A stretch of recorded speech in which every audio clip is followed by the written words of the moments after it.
आप जाओ हिंदू लड़कियों से शादी कर लो, आप जाओ मोलेस्टेशन कर लो, आप औरतों को गाली दे दो, आप औरतों को डिफेम करो, आप औरतों को फिल्दीली और अब्यूसिव लैंग्वेजेस यूज करो, तो ये सारी चीजें चोरी करो, बेईमानी करो, ये तो कुरान में भी सिन है और संविधान में इसको क्राइम के तरीके से दिखाया गया है। सिक्ता देखिए इनकी बदलेगी नहीं, इनको रिमांड पर दोबारा रिमांड लेकर आना पड़ेगा, पीआईएल फाइल करके सुप्रीम कोर्ट ऑफ इंडिया में दोबारा रिमांड का पोजीशन लाना पड़ेगा।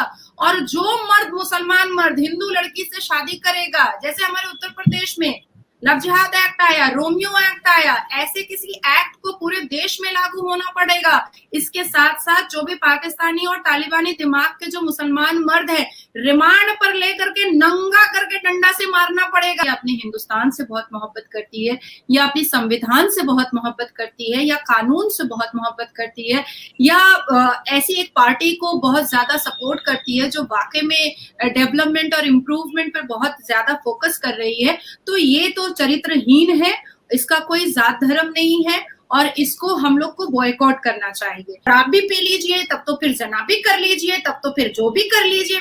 मैं मतलब पता है 2 सेकंड के लिए मेरा माथा हिल गया था कि इसको तो नंगा करके ना चप्पल से मारना चाहिए कि भाई तुम हज के बारे में बात कर रहे हो, एक ऐसी चीज के बारे में बात कर रहे हो जो सर्वप्रथम सुन्नह में आता है, हमारे फर्ज में आता है, 5 अरकान में पहला फर्ज आता है, तुम उसके बारे में बात कर रहे हो भैया। मतलब औरत हज पर, महिला नहीं मुस्लिम महिला कहिए जी, खास तौर से एग्जैक्टली, तब थोड़ा ज्यादा सही से मैं रिप्लाई दे पाऊंगी। जी बिल्कुल। एक्चुअली होता क्या है ना कि हमारा जो समाज है, आप भी अंबर मुस्लिम समाज से आ रही हैं, तो जब भी हम बहुत वोकल होते हैं, हम जितनी भी लड़कियां हैं या महिलाएं हैं मुस्लिम कम्युनिटी की, बहुत एडुकेटेड हो जाती हैं या वोकल हो जाती हैं या बहुत इंटेलिजेंट हो जाती हैं, या उन्होंने अपनी जिंदगी के लिए एक अलग पाथ और गोल चुना होता है, अपने करियर पर बहुत भरोसा करती हैं, बहुत वर्कहॉलिक होती हैं, तो उनको आड़े हाथों लेना ये आज से नहीं चला आ रहा है, ये बहुत जमाने से चला आ रहा है। आज अगर हम थोड़ा सा पीछे जाकर के इतिहास के पन्नों को उठा लें या हम अपनी नानी दादी को की तरफ देख लें, तो उन्होंने भी ये सारी चीजें सही होंगी जो अभी हम सह रहे हैं। फर्क सिर्फ इतना है कि वहां पर तब माउथ पब्लिसिटी हुआ करती थी, अब यहाँ पर सोशल मीडिया पब्लिसिटी हुआ करती है कि अरे ये लड़की जो है ना, ये भारत माता की जय बोलती है, तो ये तो प्रोस्टिट्यूट ही है और कुछ नहीं हो सकती है। मतलब आज पश्चिम बंगाल बोलिए या पूरा हिंदुस्तान बोलिए, जो एक गुट है, उन्होंने ये प्रोपेगेंडा फैलाया हुआ है कि जो भी मुसलमान औरत भारत माता की जय बोलती है, या अपने हिंदुस्तान से बहुत मोहब्बत करती है, या अपनी संविधान से बहुत मोहब्बत करती है, या कानून से बहुत मोहब्बत करती है, या ऐसी एक पार्टी को बहुत ज्यादा सपोर्ट करती है जो वाकई में डेवलपमेंट और इम्प्रूवमेंट पर बहुत ज्यादा फोकस कर रही है, तो ये तो चरित्रहीन है, इसका कोई जात धर्म नहीं है और इसको हम लोग को बॉयकॉट करना चाहिए। तो मुझे बेसिकली, मैं अगर मेरी थिंकिंग और परसेप्शन बताऊं तो मुझे कोई फर्क नहीं पड़ता है। मैंने परसों भी कहा, नेशनल न्यूज पर बैठ करके कहा कि मेरे लिए कॉन्स्टिट्यूशन और कुरान इक्वल है। मैं जितना मान सम्मान मैं जितना संविधान को देती हूँ, सेम उतना ही मान सम्मान और मोहब्बत मैं कुरान से रखती हूँ, क्योंकि कुरान ने भी हमको उन सारी चीजों के लिए पाबंदियां लगाई हैं जो संविधान लगा रहा है।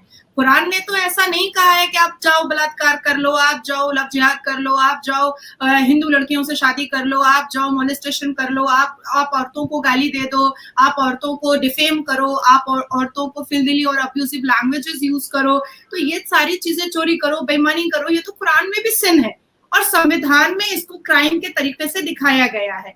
हम बार बार सुनते हैं कि कुरान 3 तलाक के बारे में कहता है। भाई साहब सही से पढ़ लो, कुरान 3 तलाक की ममानियत करता है, कहता है कि जिस घर में तलाक होता है उस घर में रिस्क और दौलत नहीं आती है, फरिश्तों की आमद नहीं होती है। तो इस तरीके से इन लोगों ने एक हदियत का प्रोपेगेंडा निकाल करके चीजों को मोल्ड करने की और ट्विस्ट करने की कोशिश की है, जो अपने अपने तरीके से अपनी अपनी सहूलत के हिसाब से कर रहे हैं। मदरसे खुले हुए हैं, पर जो मौलवी और मुल्ला अंदर में पढ़ा रहा है उसके बच्चे अंग्रेजी स्कूल में पढ़ते हैं, उसके बच्चे अंग्रेजी स्कूल में पढ़ रहे हैं, कंप्यूटर सीख रहे हैं, बड़ी बड़ी गाड़ियों से स्कूल आना और जाना कर रहे हैं, लाखों रुपए खर्च कर रहे हैं, पब क्लब डिस्को जा रहे हैं, उससे कोई प्रॉब्लम नहीं है। पर जो मदरसे के अंदर बच्चे पढ़ रहे हैं उनके ऊपर कितनी सख्ती करनी चाहिए ये मुल्लाओं और दाढ़ी टोपी वालों को बड़ी लगी रहती है। तो ये चीजें हम और आप दोनों, अगर हम ये 1000 लड़कियां भी अगर क्लियर बोल देंगे तो हमारा नाज़िया इलाही खान अलाइज प्रोस्टिट्यूट रख ही दिया जाएगा।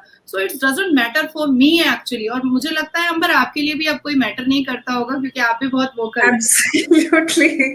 हाँ, एक वक्त के बाद स्टार्टिंग में तो काफी चीजें लगती थी, लेकिन अब फर्क नहीं पड़ता।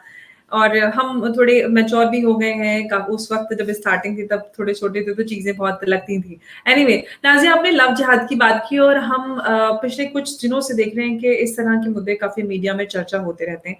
मैं आपसे ये जानना चाहती हूँ कि ये जो आप लव जिहाद के बारे में क्या सोचती हैं, और जो मुस्लिम मर्द हैं वो इस तरह की प्रैक्टिसेस में क्यों एंगेज होते हैं? क्यों वो ऐसा करते हैं कि पहचान छुपाकर किसी दूसरे धर्म की लड़की के साथ शादी करनी है, जबकि इस्लाम में तो दूसरे धर्म में शादी अलाउ ही नहीं है?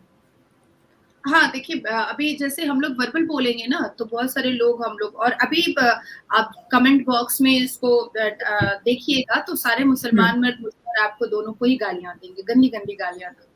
और जितने भी सनातनी हमारे भाई हैं या हिंदू भाई हैं या क्रिश्चियन हैं या सिख हैं या ईसाई हैं वो बेचारे अप्रिशिएट करेंगे। तो अभी मैं आपको बता रही हूँ, तो सूरह बकरा जो है उसका वर्सेस 221 हमें ये सिखाता है, हमें ये बताता है कुरान का कि अपने हम कलमा लड़कियों को हमारे सुन्नह मानने वाले मर्दों को चुनना चाहिए।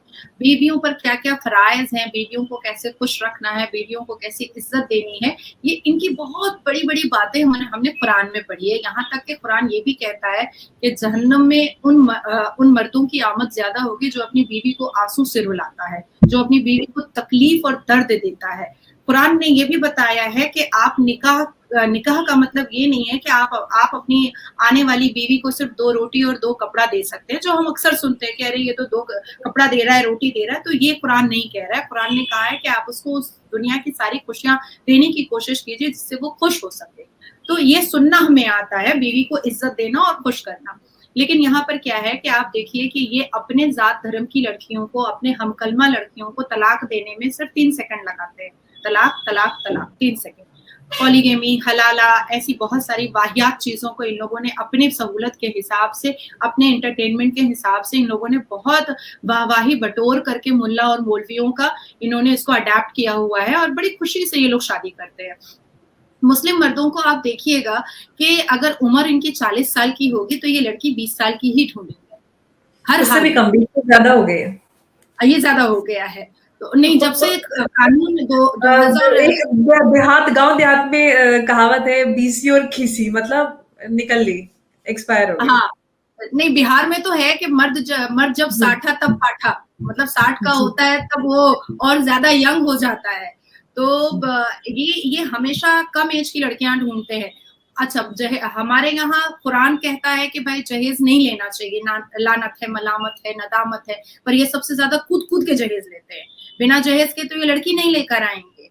तो ये जितनी चीजें हैं, ये जब अपने जात धर्म की बेटियों को, अपने जात धर्म के हमकलमा की बेटियों को इज्जत नहीं दे सकते हैं, तो ये दूसरे धर्म की बच्चियों को क्या इज्जत देंगे? ये देखिए कि इनकी एक स्ट्रैटेजी है कि किसी भी तरीके से हमको हिंदू कम्युनिटी को हिट करना है, उनका ईगो हर्ट करना है, उनको किसी भी तरीके से हमको दर्द पहुंचाना है। देखिए, बचपन से हम सुनते आए हैं कि अगर कोई हिंदू मर जाए तो फिनारे जहन्नम पड़ना चाहिए। लेकिन ह्यूमैनिटी ग्राउंड पर, ह्यूमैनिटेरियन ग्राउंड पे, क्योंकि आप भी पढ़ी लिखी हैं, मैं भी पढ़ी लिखी हूँ, हमारा अगर कोई दोस्त है या हमारी कोई दोस्त है जो हिंदू कम्युनिटी से आती है, या हमारे ऑफिस के स्टाफ्स हैं, या फैमिली फ्रेंड है, या एक्वेंटेंस है, अगर वो बचपन से हमारे साथ है, हमारे दुख दर्द में खड़ा है, तो क्या उसके मरने के बाद हम जहन्नम का दरवाजा खुलवा पाएंगे उसके लिए? हमारे मुंह से ये निकलेगा? तो शुरू से मदरसों में या ये मौलवी मुल्ला जुमा के खुतबे में ये सब सिखाता है कि हिंदू जो है वो जहन्नमी है, हिंदू जो है वो ऐसा है, हिंदू जो है वो वैसा है। मैं हमेशा इस चीज के लिए कहती हूँ कि आप अपनी गलतियों को जुमा के खुतबे में क्यों नहीं बताते हैं?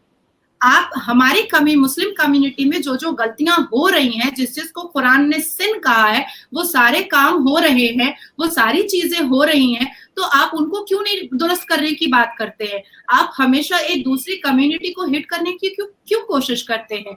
आप हमेशा ये क्यों प्रोपेगेंडा बनाते हैं कि जब से भारत में भारतीय जनता पार्टी की सरकार आई है तब से मुसलमान बहुत डिप्राइव होकर रखा है। भाई सच्चर कमीशन की रिपोर्ट कब आई थी?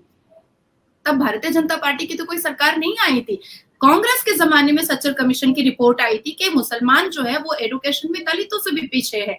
देखिए कांग्रेस ने हमेशा हमेशा जो मुसलमानों को डिप्राइव किया, इतने दंगे लगवाए, मुसलमानों को किसी भी हायर पोजीशन पर बैठने नहीं दिया गया, एजुकेशन से पीछे रखा गया, यहाँ तक कि वो अपने कंधे पर ये चीज लेना नहीं चाहते हैं, वो सब चीजें दूसरों के कंधे पे डाल देना चाहते हैं। इंदिरा गांधी का मर्डर कब हुआ?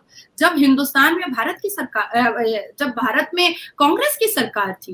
भाई आप अपने घर में आपकी सरकार है, प्राइम मिनिस्टर आपके घर का है, आप उसको नहीं संभाल पा रहे, आप हिंदुस्तान क्या संभालेंगे? आप हिंदुस्तान की जनता क्या संभालेंगे? तो ये जो कांग्रेस ने सारा वावाही और तबाही मुसलमान कौम के लिए मचाकर रखा था, इसको वो कंधे पे डालना चाह रहे हैं मोदी जी के। हालांकि जब से मोदी जी की सरकार आई है तब से ट्रिपल तलाक हुआ, सबसे ज्यादा मैं लड़ी थी सुप्रीम कोर्ट में, उसके बाद फिर पॉलीगेमी हलाला, अभी भी मेरा कॉन्स्टिट्यूशन बेंच पर वो मैटर चल रहा है। उसके बाद द केरला स्टोरी को लेकर के प्रोपेगेंडा बनाया गया।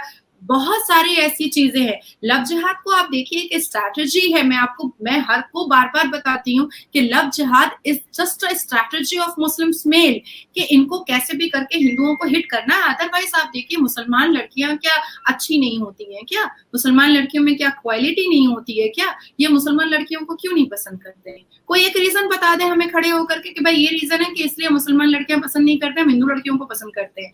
अभी हालिया में दिल्ली स्टैप 22 बार स्टैप किया उसको चाकू से, उसके बाद भी वो मरी नहीं है, तो उसको पत्थर से लेकर के उसका सर का भरता बना दिया है। अब और मुस्कुरा मुस्कुरा करके वो आराम से पुलिस की कस्टडी में है।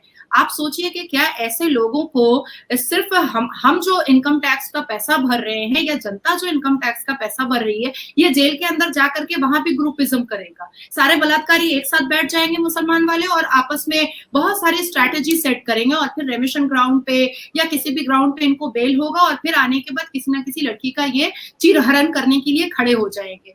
तो मैं चाहती हूँ, देखिए क्योंकि हम लीगल फील्ड में काम करते हैं, हम हर रोज चैनल्स पर होते हैं, हम अवेयरनेस के एक पार्ट हैं, तो हम लोगों को आवाज उठानी चाहिए कि ऐसे लोगों को 3 महीने में फास्ट ट्रैक कोर्ट के अंदर फांसी होनी चाहिए। Forget about cast and creed. भाई औरत की इज्जत इतनी मामूली हो गई है, औरत का जान इतना मामूली हो गया है। फिर कोई समाजवादी पार्टी वाला खड़ा हो जाएगा और कहेगा इतनी टाइट जीन्स पहनती है लड़कियां इसलिए बलात्कार हो जाता है। भाई हम रोज देखते हैं कि 5 साल की बच्ची का बलात्कार होता है, 2 साल की बच्ची का बलात्कार होता है, तो 6 महीने 9 महीने 8 महीने की बच्ची और 90 साल की महिला का भी होता है। एग्जैक्टली, तो वो आपको कौन सा सडक्शन दे देती है और सिड्यूस कर देती है जो आप बलात्कार कर देते हैं। हमारे जीन से आपको बलात्कार होता है। और आज देखिए इस सेंचुरी में भी हम लोगों को ये ध्यान देना पड़ता है घर से निकलने से पहले कि हमारा क्लेवेज नहीं दिखना चाहिए, हम ब्रॉड नेक का कपड़ा नहीं पहनेंगे, हम ज्यादा टाइट फिटिंग कपड़ा नहीं पहनेंगे, हम थोड़े दबे हुए ही दिखने चाहिए, जो हमारी खूबसूरती है वो ज्यादा बाहर नहीं आनी चाहिए, किसी की आंखों में हम गड़ जाएंगे। तो ये क्यों है? आखिर क्यों है ये वजह आज तक क्यों चली आ रही है? आज हम अगर वोकल नहीं होएंगे तो कैसे चलेगा? देखिए मुसलमान लड़कों के बारे में आपको जो आप इलीट क्लास में, हमारा क्या है ना सर्कल, हम बहुत इलीट क्लास में बैठते हैं, हम बहुत एडुकेटेड क्लास में बैठते हैं, तो बहुत सारी चीजें हम लोगों को समझ में नहीं आती है। आज पश्चिम बंगाल में 2 भाई है, नासिर खान और कादिर खान। इन्होंने 5 फरवरी 2012 में एक फॉरेनर लड़की का पार्क स्ट्रीट में रेप किया। अच्छा, अब आप देखिए कि ये दोनों मुसलमान है, दोनों भाई है, एक बड़ा है एक छोटा है। इन्होंने 5 फरवरी 2012 में पार्क स्ट्रीट पश्चिम बंगाल में, एक कोलकाता सिटी है, वो बहुत पॉश एरिया माना जाता है पार्क स्ट्रीट, जहाँ पे बहुत सारे डिस्क हैं, पब हैं, डिस्कोज हैं, और वहां से ये निकल रहे थे बेवड़े की तरह दारू फारू पी करके, और मूविंग कार में उन्होंने उस फॉरेनर लड़की का बलात्कार किया। अब क्योंकि वो मुसलमान हैं और यहाँ की सरकार को, पश्चिम बंगाल की मौजूदा सरकार को मुस्लिम वोट्स पर बहुत ज्यादा अट्रैक्शन है कि पूरा एक वोट जो है वो पूरा मेरे पास आता है, इसलिए उन्होंने कह दिया कि ये तो सजा हुआ घटना है। Member of parliament Kakoli Dastidar कहती हैं कि अरे वो औरत ज्यादा पैसा मांग रही होगी इसीलिए वो उसने बेचारे लड़के लोग पर रेप केस डाल दिया है। पूरा थाना उस बेचारी फॉरेनर लड़की पर हंस रहा था, इसका इज्जत होता है, मतलब फॉरेनर लड़कियों का इज्जत नहीं होता है, हिंदू लड़कियों का इज्जत नहीं होता है। अब आप सोचो, ये मुसलमान मर्द उसी फॉरेनर इससे के जुड़ा साथ। नाज़िया, मैं आपसे एक सवाल करना चाहती हूँ कि भारत जैसे एक डेमोक्रेटिक सेटअप में रहने के बावजूद भी जो मुस्लिम सोसाइटी है वो आखिर इतनी पैट्रियार्कल क्यों है? क्यों आज भी मुस्लिम महिलाओं को इक्वल राइट्स नहीं मिलते हैं? जैसे कि हम देखते हैं कि पर्सनल लॉ प्रैक्टिस किया जाता है, तो उनको क्यों पीछे रखा जाता है? ये मानसिकता को कैसे देखते हैं आप? इसीलिए पीछे पर रखा जाता है कि ताकि कोई और अंबर पैदा ना हो जाए, ताकि कोई और नाजिया इलाही खान पैदा ना हो जाए, ताकि कोई और याना मीर ना पैदा हो जाए, ताकि कोई और सबूही खान ना पैदा हो जाए, ताकि कोई और शाजिया इल्मी ना पैदा हो जाए। इसीलिए पीछे रखा जाता है। ये डरते हैं हमारे एजुकेशन से, ये डरते हैं हमें अपने आप को एक्सप्लोर करने से, ये डरते हैं हमारी शिक्षा से कि अगर ये संविधान पढ़ लेगी, अगर ये कानून जान लेगी, ये सारी चीजों को समझ लेगी, तो ये, और अगर ये कुरान को भी समझ लेगी, तो ये तो हमारे ऊपर ऑब्जेक्शन करना स्टार्ट कर देगी। देखिए, आप जब भी किसी भी डिबेट पर किसी दाढ़ी टोपी वाले के साथ बैठिएगा, वो हमेशा, आप बोलिए, जी सुनाई आ रही है मुझे। किसी भी दाढ़ी टोपी वाले के साथ आप डिबेट पर बैठिएगा, तो वो हमेशा यही कहेगा कि अरे, औरत का काम है बच्चे पैदा करना, औरत जो है वो एक मोती जैसी है, जिसको जन जर और जमीन को हमें बहुत ढक करके हिफाजत से रखना चाहिए, एकदम से हिफाजत से रखना चाहिए। भाई, आपकी जुबान में क्या चला जाता है या आपके मुंह में क्या चला जाता है जब जब मुसलमान लड़का हिंदू लड़की से शादी करता है, जब मुसलमान लड़का बलात्कार करता है, जब मुसलमान लड़का मोलेस्टेशन करता है, जब मुसलमान लड़का दूसरी लड़कियों को ठगता है, जब मुसलमान लड़का दूसरे की बहू बेटियों को गंदी नजरों से देखता है, जब सेक्सुअली यूज करता है, जब ओयो रूम बुक करके जाकर के सेक्स करता है लड़कियों के साथ, तब आपकी जुबान क्यों बंद हो जाती है? तब आपको कोई फतवा नजर नहीं आता है क्या? कोई हदीस और कुरान का कोई सूरा याद नहीं आता है क्या? सब भूल जाते हैं क्या? गजनी हो जाते हैं क्या? तो ये लड़कियां ना बोले, ये लड़कियां वोकल ना हो जाए, इसलिए ये हम लोगों की शिक्षा पर पहले कंट्रोल करते हैं। देखिए, मुस्लिम कम्युनिटी में आप एक चीज देखिएगा, लड़कियां जैसे ही 10th क्लास पास करती हैं, वो घर में एक अफरा तफरी का माहौल हो जाता है, अब तो शादी हो जानी चाहिए, अब तो शादी हो जानी चाहिए। और ये अफरा तफरी का माहौल उड़ाने वाला कौन होता है? ये हमारे पास पड़ोस वाले, वो हमारे घर के बड़े बुजुर्गों को बोलते हैं। ये एक स्ट्रैटेजी है, ये एक बहुत छुपा हुआ एक खुफिया राज है कि बस कैसे भी करके हमें लड़कियों की जुबान को बंद करना है, उनके बढ़ते हुए कदम को बंद करना है, ताकि वो घर पे मौजूदा मर्दों की दुर्नीतियों को वो सामने ना ला पाए। जी देखिए आप हम बचपन से क्या देखते आ रहे हैं। आप पड़ोस का कोई लड़का अगर हमको छेड़ा है, मैं उसकी मम्मी को शिकायत करने गई, हाँ ठीक है, वो लड़का है, वो खेल सकता है, रात में तुम लड़की हो, तुम घर जाओ। बहुत छोटा सा एग्जाम्पल है ये। तो यहाँ पर जो कुरान हमको इक्वालिटी का दर्जा दे रहा है, जो कुरान हमको बार बार सूरह अन-निसा में बताता है कि मर्द और औरत एक है, जेंडर इक्वालिटी की बात कह रहा है कुरान, और ये लोग हर वक्त हम लोगों को समझाते हैं कि नहीं नहीं नहीं नहीं। अच्छा, आप सोचिए कि आज भारत के प्रधानमंत्री ने एक ऐसी स्कीम में हाथ डाला सऊदी अरबिया के साथ कि 2018 में 8 मुस्लिम खवातीन जो हैं वो हज पर अकेले गई थी, और इस साल मोर देन 4,500 मुस्लिम खवातीन जो हैं वो जा रही हैं हज पर अकेले। इक्वल फुटिंग का दर्जा दिया गया है। 2 दिन पहले मैं एक नेशनल न्यूज पर थी, वहां पर मौलवी कह रहे हैं तब तो फिर शराब भी पी लीजिए, तब तो फिर जना भी कर लीजिए, तब तो फिर जो भी कर लीजिए।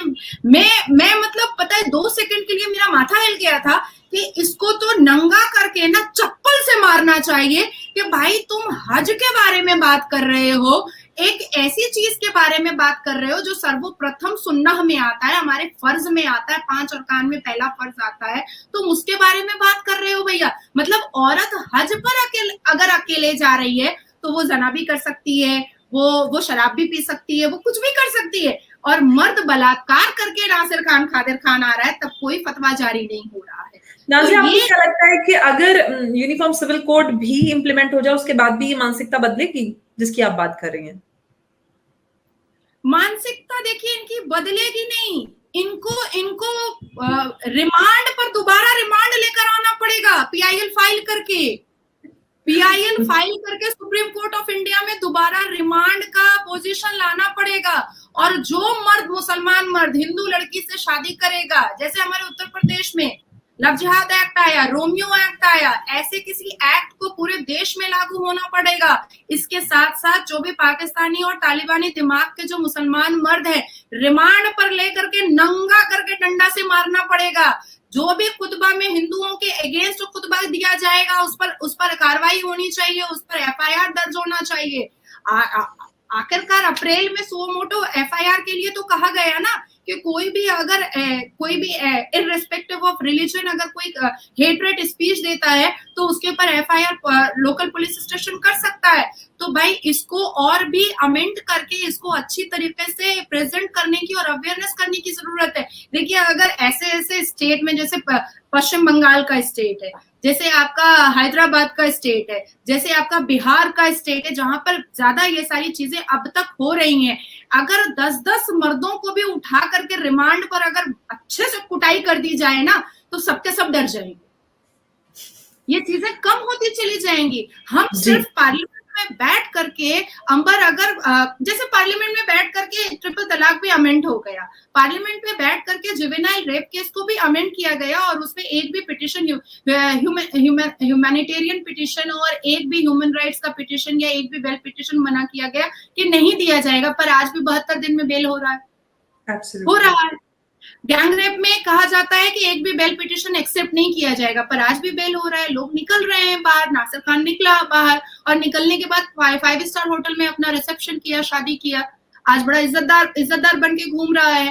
तो ऐसी चीजों को सही तरीके से बंद करने के लिए मैदान में उतरना पड़ेगा लोकल पुलिस स्टेशन को कि भाई ये है अमेंडमेंट का पेपर जो लोकसभा से पास हुआ है, राज्यसभा से पास हुआ है, सुप्रीम कोर्ट से पास हुआ है और इसको अमेंड किया गया है। देखिए, हर रोज अगर 10 टोपी वाला को अगर पिटाई पड़े ना, अच्छे से एकदम कुत्तों की तरह मारा जाए ना, देखिए इनका भूत भाग जाएगा, इनके सर पे जो जिन बैठा है। एज लॉयर और एक्टिविस्ट, आप देखती हैं कि जो मुस्लिम महिलाएं हैं वो अपने हक के लिए विद इन द कम्युनिटी हम कोई बदलाव की आवाज मुस्लिम महिलाओं की तरफ से होते हुए देखेंगे? आप इसको कैसे होता हुआ देखती हैं? ऐसी कोई उम्मीद नजर आ रही है? बिल्कुल होता हुआ दिख रहा है। लड़कियां पहले जो घर पे बहुत सिसकती थी, और हमारी महिलाएं जो पहले घर पर चुप रहती थी, बंद रहती थी, मर्द बीवी भी रखा हुआ है, एक्स्ट्रा मैरिटल अफेयर भी कर रहा है,